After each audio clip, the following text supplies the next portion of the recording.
matter, guys. If you want change, it took only one Jesus Christ and 12 disciples para magkaroon ng Christianity sa buong mundo. It took only one Bob Marley para makilala ang Jamaica sa buong mundo. It took 7 person para maging communist ang Russia. And it took one Manny Pacquiao para makilala ang Pilipinas sa buong mundo. Ano ang point ko? Hindi man tayo puno dito. Pero meron isa, dalawa, tatlo na pwedeng kung maniniwala lang sila sa sarili nila, makakapag-create po talaga sila ng change. And para sa akin, it will always start from you. Kaya nga sabi ko, hindi ko po maramdaman sa inyo na gusto nyong yumaman. Hindi ko po maramdaman sa inyo na gusto magbago buhay nyo. Kaya uulitin ko, gusto nyo po ba talagang yumaman? Yes! May kulang lang po, hindi na nabubuhay. Gusto nyo po ba talagang yumaman? Yes! Alam niyo po kung sino talaga dapat mas yumaman sa networking? Kayo. Alam niyo kung bakit? Bakit? Tanungin niyo ako. Bakit? Tanungin niyo ako. Bakit? Mas malakas ang loob niyo sa amin. Kaya niyo ba naman pumunta ng ibang bansa at makipagsapalaran? Iwanan niyo yung mahal niyo sa buhay? Maniwala ka sa sarili mo na kaya dito kakikita ng pera? Nag-aalaga ka ng iba, tapos yung sariling mahal sa buhay, hindi mo maalagaan? Ano ang point ko? Mas grabe yung sakripisyong ginawa nyo rather than sa amin. Mas grabe yung lakas ng loob ang binigay nyo rather sa amin. Kaya sabi ko nga, kung meron talagang dapat yumaman sa networking, kayo yun. Kaya lang ang problema, lahat ng bagay natututunan. Ang negative natututunan, ang positive natututunan. Naniwala ka lang na pwede ka lang kumita ng malaki pag naging OFW ka. Pero ako po sinasabi ko rin sa inyo, hindi po totoo yun. Bakit kami, nagawa po namin na hindi pumunta ng ibang bansa para magtrabaho. Naniwala lang kami sa Pilipinas, naniwala lang po kami sa e-global. And ito po nangyari. Papastra ko, for 10 years, this is my total accumulated income sa e-global. Bibilisan ko na lang po. Huwag nyo na lang i-post, okay lang. Okay. This is my second account. This is my third. This is my fourth. Grabe, nakakaano. Bilis mo. Balik. Nakakalula. Uy. Okay, this is my fourth. This is my fifth. And this is my sixth. Wow. Wow. And this is my seventh account. Doon kumita. Next po. Wow. Okay, sige, pababa na po. Ang laki. Yun. Okay na. Punta sa amin yan. Maya. Now, actually, may accumulated income po. Yung pinakita ko po sa inyo, around 119 M. Sabi ko, napaganda kanina ko lang na-realize, billionaire na po pala ako pag sa one. Now, again, I'm the first of Billionaires Club. Di ba? Kaya nandito lang sa Korea.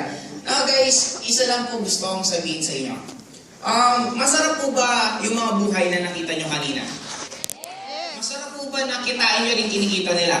Yes! Masarap din po ba na yung mga nangyari sa kanila, mangyari din sa inyo? Yes! Alam niyo po ba gaano kayo kaswerte? Joseph Lim. No. Okay, alam niyo po ba kung gaano kayo kaswerte? Ano ang sitwasyon namin 10 years ago? Yun ang sitwasyon nyo ngayon. Alam niyo ang pagkakaiba? 10 years ago, kami mismo hindi pa kami kumikita. 10 years ago, even the company itself, hindi pa rin kumikita ng malaki. But right now, yung sitwasyon nyo pareho sa amin 10 years ago. Ang pagkakaiba lang, meron na pong nasa likod nyo na nandito po yung mga top distributor na magre-remind po sa inyo na kaya nyo marating yung narating namin. Kaya nyo pong kitain yung kinikita namin. At maliban po sa top distributor na nagre-remind sa inyo, andyan po ang Vice President, andyan po ang mga BOD, andyan po sila Doc Connie, na sinasabi po namin sa inyo, kung nangyari sa amin, kayang-kayang mangyari din sa inyo.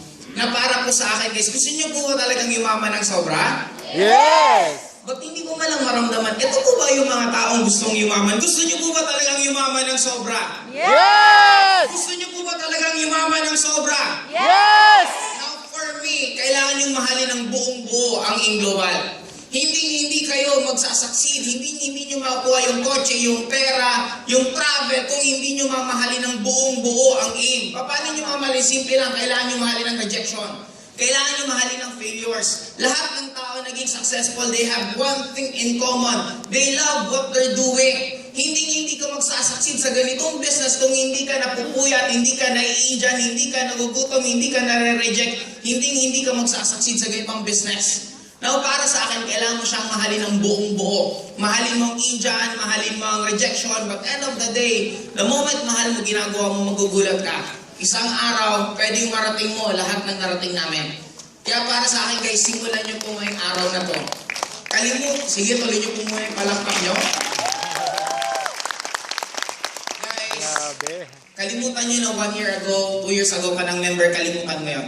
Isipin mo, this is your first day. Isipin mo, ito yung unang araw mo sa AIM Global. Isipin mo na napakaganda at napakaswerte mo. Bakit? Sabi ko nga guys, hindi pupunta dito ang mga BOD at papadala kami dito kung hindi po sila naniniwala sa inyo. Hindi po mag-e-effort na lahat kami dinala dito kung wala pong tiwala sa inyo. Kaya isa lang po sure ko, yung mga susunod pong top earners sa buong mundo, magagaling po talaga dito sa Korea. Kayo po ang magsisimula ng AIM World. Kung kami po ang magsimula sa AIM Global, I'm sure kayo po ang magsisimula sa AIM World, ng AIM World sa buong mundo. Kaya nagigil po na, imagine nyo po ba na 2 years from now, 3 years from now, yung kinikita namin, kinikita nyo na? Yes! Now, gusto nyo po ba talagang kitain kinikita namin? Yes! Gusto nyo po ba talagang kitain yung kinikita namin? Yes! Gusto ko po maramdaman ang sobrang energy nyo kasi ang susunod po magsasalita, sila na po ang may-ari ng AIM Global. And gusto ko po, ito-diretso ko na ba to? Or... Okay, and gusto ko po, yung energy na binigay nyo sa amin, huwag nyo naman pong ganun din ang energy na ibibigay nyo sa kanila. Okay lang po ba yun? Yes! Ang power po ng speaker nasa audience. At hindi po natin kailangan maging sobrang punong-puno para maging sobrang lakas ng enerhiya. Isa lang po, alam ko, pag kayo naniniwala, I'm sure, mararamdaman po yun ng speaker at sasabihin ng speaker lahat ng alam niya para may turo sa inyo. Kaya gusto ko, kung meron naman pong iniisip ngayon, kalimutan mo na muna. Kung maiiwanan ka na ng sasakyan mong bus or ano man, okay lang yun. Ngayon ka lang naman maiiwanan.